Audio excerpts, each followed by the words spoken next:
жалдық ана жерде ананы мынаны мысалы сіз мен мына жақты айтпаймын деді. Ана біздің жақтыкын айтып отырмын. Ана мынаны шеті балаға түссе, сонда сіз размерін алып істеді ғой. Доказывает.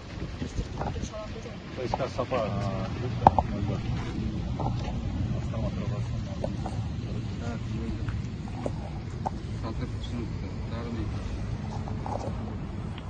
в основном крыша вот там болса крыша негізі ана стык табанда кететін еді деген қазір ешкім білмеген айтып қойып қойған сияқты балконнан кіреді су.